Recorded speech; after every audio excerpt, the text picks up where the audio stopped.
Saat aku mengatakan kepada Liu Bei, bahwa diriku adalah manusia dari masa depan 2000 tahun kemudian, dengan ketulusan penuh menyerahkan akhir dari pembagian 3 dunia milik Suhan. Pembagian 3 dunia akhirnya menjadi ilusi. Wasiat di kota Baidi, 6 kali keluar ke Qishan tanpa hasil. Pada akhirnya Su tak lagi memiliki jenderal.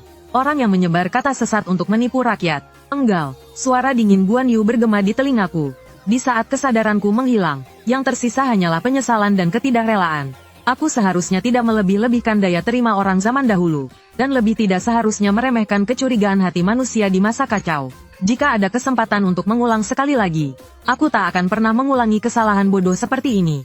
Namun tak lama kemudian, aku justru terbangun oleh hawa dingin yang menusuk tulang, dan mendapati diriku terbaring di tengah hamparan ilalang yang lembab. Luka di leherku juga telah lenyap tanpa jejak. Tiba-tiba, aku melihat kapal perang lalu lalang di permukaan sungai di kejauhan.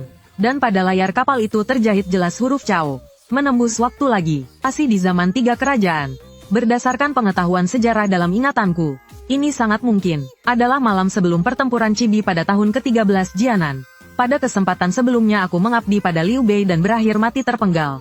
Sejak lama aku telah memutus niat untuk bergabung dengan Suhan. Fondasi Sun Quan masih dangkal, dan klan-klan lokal Jiangdong berdiri saling bersaing. Seorang pendatang tanpa nama sulit untuk berpijak. Setelah dipikir-pikir, yang tersisa hanyalah jalan Cao Cao. Namun kali ini, aku sama sekali tidak akan menyebut soal penembusan waktu. Hanya mengandalkan pemahamanku atas arah sejarah dan pengetahuan sains teknik, untuk berdiri kokoh di tengah zaman kacau ini. Setelah itu aku menyusuri jalan kecil di tepi sungai sambil terus maju. Tak lama kemudian aku melihat perkemahan besar pasukan Cao Cao. Di gerbang perkemahan para prajurit berjaga dengan ketat. Aku menarik napas dalam-dalam, lalu melangkah maju dengan inisiatif sendiri. Namaku Li Fan, seorang sarjana desa. Mendengar Cao Gong merekrut orang-orang berbakat, aku datang khusus untuk mengabdi. Para prajurit menatapku dari atas ke bawah. Melihat pakaianku sederhana, wajahku bersih dan rapi, tidak tampak seperti mata-mata. Mereka pun mengirim orang untuk melapor ke dalam perkemahan. Tak lama kemudian seorang penasihat keluar. Orang itu adalah Yang Xiu, sekretaris utama di bawah Cao Cao. Tuan berasal dari mana? Apakah ada orang yang merekomendasikanmu? Aku sudah siap sejak awal. Aku berasal dari Nanyang. Sejak kecil tekun belajar, namun akibat perang terpaksa mengembara. Tanpa sandaran siapapun, mendengar Cao Gong memiliki bakat besar dan visi luas. Ingin menegakkan negara dan menopang dinasti Han. Menyatukan seluruh negeri. Maka dengan berani aku datang untuk mengabdi. Bersedia mengerahkan seluruh tenaga. Aku sengaja menghindari segala hal yang berkaitan dengan dunia modern. Ada bicaraku hormat namun tidak merendah. Yang Xiu memang pecinta bakat. Melihat caraku menanggapi dengan tepat. Walau ucapanku tidak mengandung kata-kata mengejutkan dunia, namun tetap memancarkan ketenangan. Ia pun membawaku masuk ke perkemahan. Saat itu Cao Cao sedang memanggil para penasihat untuk membahas urusan militer. Bawahan bertemu secara kebetulan dengan seorang sarjana Nanyang bernama Li Fan di luar perkemahan. Ia ingin datang mengabdi kepada tuanku, maka secara khusus ku bawa untuk menghadap. Karena kau datang mengabdi padaku, apakah kau tahu aku kini hendak mengerahkan pasukan ke Jiangdong? Menginjak habis pasukan gabungan Sun Quan dan Liu Bei. Kemampuan apa yang kau miliki hingga berani berkata bisa mengabdi padaku? Aku tidak memiliki keberanian luar biasa, juga tidak punya bakat menata langit dan bumi. Hanya memiliki sedikit pandangan dangkal. Mungkin dapat memberi sedikit bantuan bagi Cao Gong. Cao Gong, silakan perhatikan permukaan sungai. Angkatan laut Jiangdong menerjang ombak mengikuti angin. Formasi mereka rapi menyatu. Sejak kecil mereka hidup berdampingan dengan air. Tombak dan pedang masuk ke air. Seakan berada di wilayah tanpa lawan. Pasukan kita memang kuat dan berkuda tangguh. Namun jika gegabah memutuskan bertempur, aku khawatir sulit meraih keuntungan. Memang benar, aku tidak langsung mengungkap akhir pertempuran Chibi, melainkan terlebih dahulu mengikuti arah ucapan Cao Cao untuk menganalisis situasi. Hahaha, pandangan seorang cendekiawan. Pasukan kami mengklaim memiliki 800.000 tentara, sedangkan mereka hanyalah puluhan ribu bajak laut air. Apa yang perlu ditakutkan? Ucapan Tuan Cheng keliru. Pasukan tidak dinilai dari jumlah, melainkan dari kualitas. Sebagian besar prajurit kita berasal dari utara. Begitu naik kapal langsung pusing dan limbung. Daya tempur pun menurun drastis. Sedangkan angkatan laut Jiangdong sejak kecil hidup dengan air. Akhir mengendalikan kapal perang. Jika bertempur di permukaan sungai, pasukan kita khawatir sulit unggul. Alis Cao Cao sedikit berkerut. Apa yang kusampaikan tepat mengenai kegelisahannya. Sejak pasukan Cao bergerak ke selatan, laju mereka bagai bambu terbelah. Setelah merebut Jingzhou, mereka menyerap angkatan laut Liu Biao.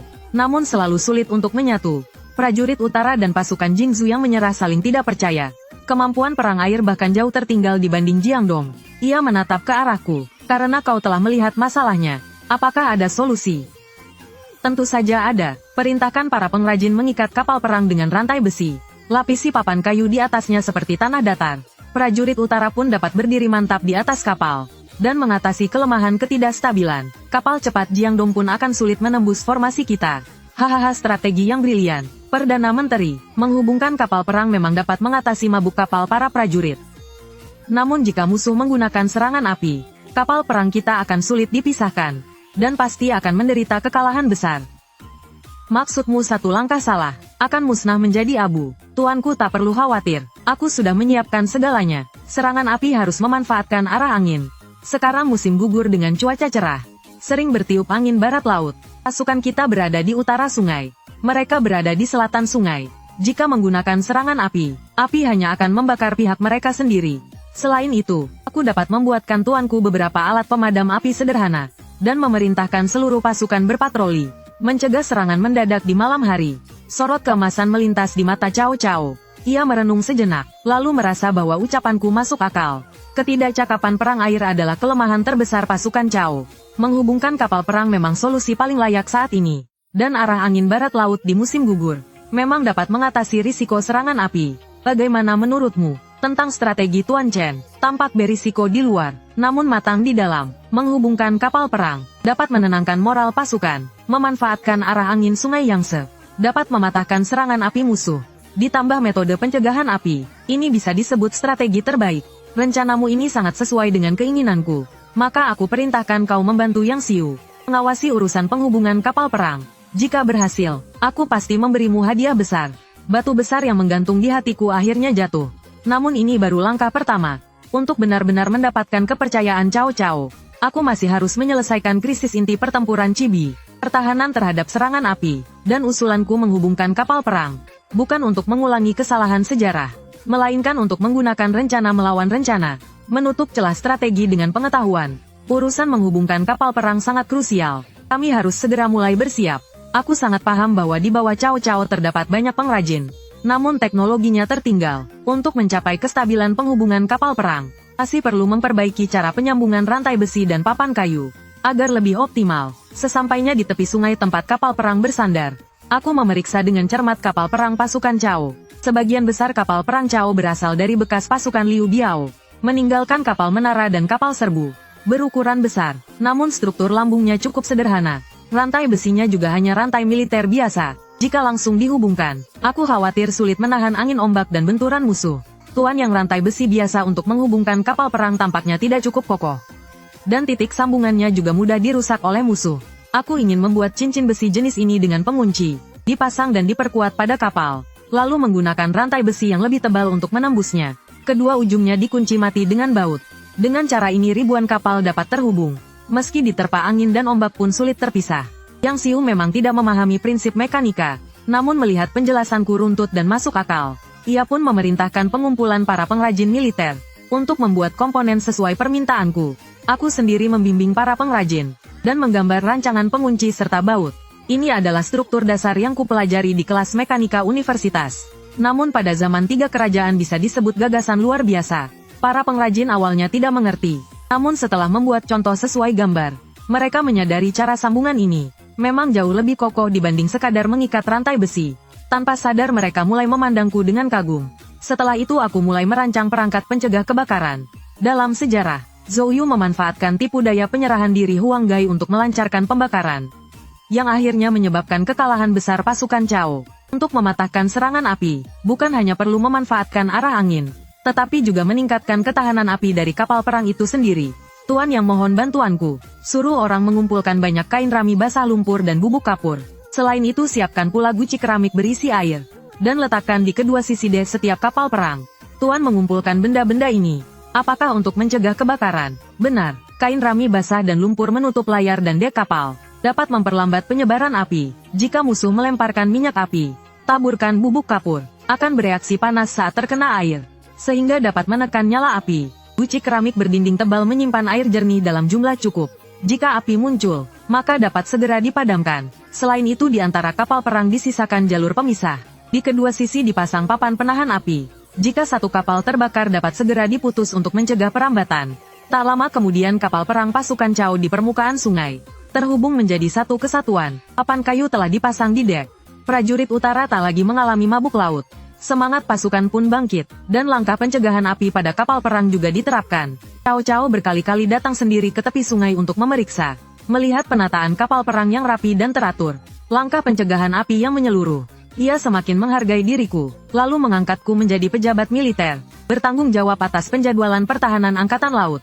Aku memanfaatkan kesempatan ini untuk memahami penempatan kekuatan pasukan Cao, dan diam-diam mengamati pergerakan pasukan gabungan Jiangdong. Mengetahui rencana tipu menyerah Huang Gai akan segera dijalankan, aku telah menyiapkan langkah antisipasi dalam hati. Hari itu aku sedang di tenda memeriksa peta pertahanan angkatan laut. Pihak Jiangdong mengirim seorang utusan, mengatakan bahwa Huang Gai bersedia memimpin pasukannya untuk menyerah, dan berjanji 3 hari kemudian malam hari datang dengan kapal pengangkut logistik. Aku sudah memahami maksudnya, namun sengaja berpura-pura terkejut. Huang Gai adalah jenderal senior Jiangdong. Mengapa tiba-tiba menyerah? Mungkinkah ini palsu? Tuanku dan para penasihat juga sedang membahas hal ini. Sebagian besar orang menilai Huang Gai tidak dihargai di Jiangdong, sehingga menyerah kepada pasukan kita adalah hal wajar.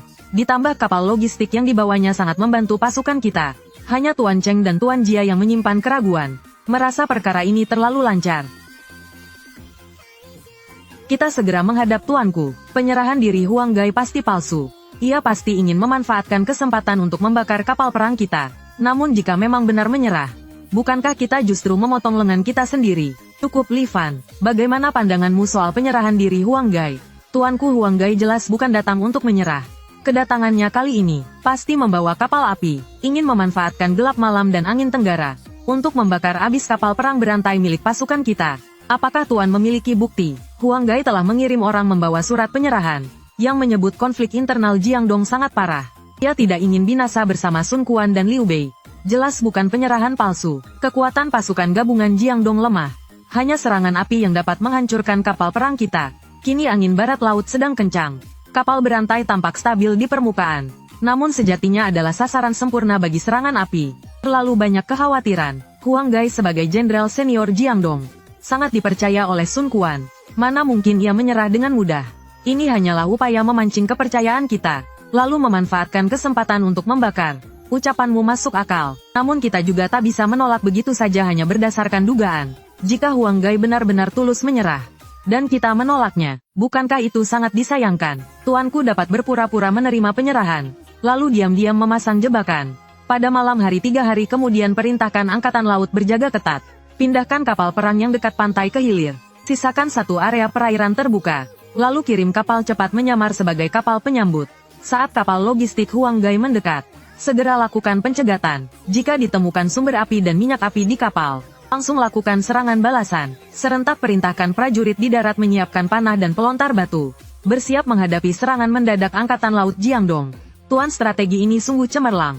Tidak melewatkan kesempatan penyerahan, sekaligus mampu mencegah serangan api. Satu langkah dua manfaat. Laksanakan sesuai yang dikatakan Li Fan. Li Fan, aku perintahkan kau memimpin kapal cepat angkatan laut. Bertanggung jawab mencegat armada kapal Huang Gai.